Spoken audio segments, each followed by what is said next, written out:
ఉండి చాలా క్లోజ్గానే అబ్జర్వ్ చేశారు కదా, మీకున్న అబ్జర్వేషన్స్ ప్రకారం కానీ లిక్కర్ స్కామ్ జరిగింది అనే దాని మీద మీ కామెంట్స్ ఏంటి, లేదా ఎవరు దీంట్లో కీలకమైన సూత్రధారులు పాత్రధారులు?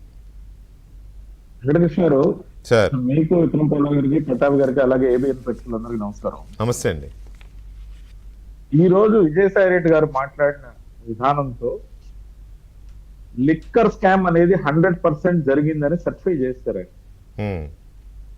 దాంతో పాటు చాలా ఒత్తిడిలో ఉన్నట్టు కనపడ్డారు. చాలా ఒత్తిడిగా, బ్యాలెన్స్డ్ గా చెప్పాలా వద్దా, ఈ అంశం ఎలాగా, ఆ అంశం ఎలాగాని తర్జన భర్జన పడుతూ చెప్పినట్టు కనపడింది. ఫ్రీగా ఆ ఫ్లో కనపడలేదు. సహజంగా చాలా ఫ్లోతో అటాక్ చేసి మాట్లాడతారు. ఒక విలేకరు అడిగినా, ఇంకోరు అడిగినప్పుడు మీరు చూసారు.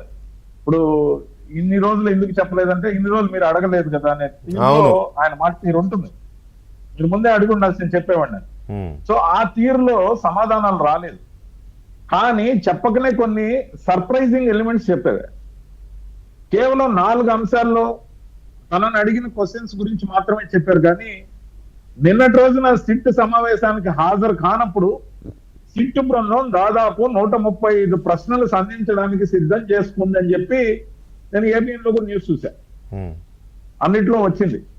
సో 135 దాదాపు ప్రశ్నలతో సిట్ రెడీగా ఉంది. ఆయన వస్తే వాటిని అన్నిటిని అడగాలని. ఖచ్చితంగా 4 ప్రశ్నలతోనే సరిపెట్టి ఉండరని నా నమ్మకం. అన్ని మీరు అన్నట్టు అన్ని ప్రెస్ కి చెప్పాల్సిన అవసరం లేదు కాబట్టి తను చెప్పుండకపోవచ్చు.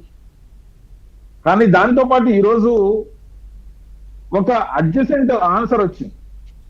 అసలు సిట్ కి సంబంధించి, ఈ మద్యం కుంభకోణంకి సంబంధించి కాకుండా తాను రివీల్ చేసిన అంశం, మనం మర్చిపోకుండా అంశం, ఖచ్చితంగా పరిగణలోకి తీసుకోవాల్సిన అంశం.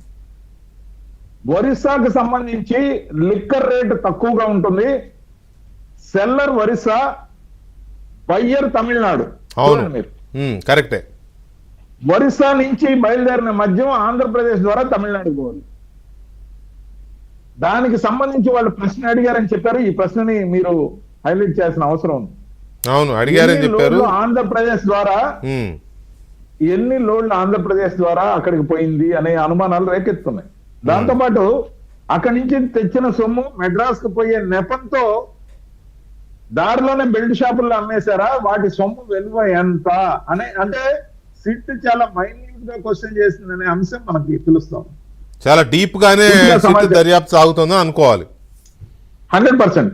నాకు తెలిసి ఇప్పటికే వాసుదేవ్ రెడ్డి గారిని, బాగా ఎండిగా ఉన్న వ్యక్తిని గ్రిల్ చేసి అన్ని అంశాలు క్రోడీకరించుకున్న తర్వాత మాత్రమే ఆంధ్రప్రదేశ్ ప్రభుత్వం ఆయన్ని సెంట్రల్ గవర్నమెంట్ కి అప్పచెప్పింది, రైల్వే శాఖకి సురక్షితంగా నేను అనుకుంటున్నాను. ఎందుకంటే వాళ్ళకి కావాల్సిన అన్ని ఆన్సర్లు వాసుదేవ్ రెడ్డి గారు ఇచ్చేసి ఉన్నారని నా నమ్మకం.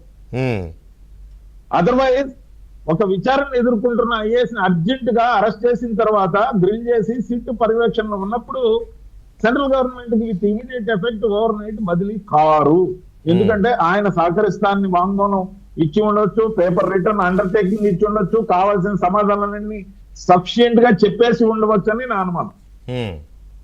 దాంతో పాటు సత్యప్రసాద్ గారు కూడా అక్కడ ఆ రోజు ఉన్న కార్యదర్శి గారు ఎంటైర్ దాంట్లో లిక్కర్ కి సంబంధించిన మినిస్టర్ నారాయణ స్వామి గారిని కూడా అడగాల్సిన అవసరం ఉందని నా అభిప్రాయం. మినిస్టర్ గారికి ఏం సంబంధం లేకుండా ఉండదు కదా సార్, తెలియకుండా ఉండదు కదా. కార్యదర్శి అయినా తెలిసిన తెలియకపోయినా అడగాలి కదా సిట్. అడగాలి, కరెక్ట్, యు ఆర్ రైట్. సకల శాఖ మంత్రి అసలు ఆయన వేరే ఉన్నా మినిస్టర్ కి తెలిసినా తెలియకపోయినా అడగాల్సిన అవసరం ఉంది. కరెక్ట్ మీరు అన్నది. దళిత మంత్రి అయినా ఆయన అడగాలి. వ్యాలిడ్ లేదు, ఆయన పర్యవేక్షణ లేదు, ఆయనది మొత్తం కూడా మిథున్ రెడ్డి గారే టేకప్ చేశారని అనుకోవాల్సిన అవసరం వస్తున్నప్పుడు నారాయణ స్వామి గారు కేవలం ఎక్సైజ్ శాఖ మంత్రిగా ఉన్నట్టు మొత్తం అంశం కూడా మిథున్ రెడ్డి గారి చేతిలోకి వెళ్ళిపోయినట్టు మనం భావించాల్సి వస్తుంది. లేదంటే సిట్ కూడా దాన్ని పూర్తిగా పరిగణలోకి తీసుకుని ఆయన్ని పిలిచి ఉండకపోవచ్చు అనేది నా ఉద్దేశం.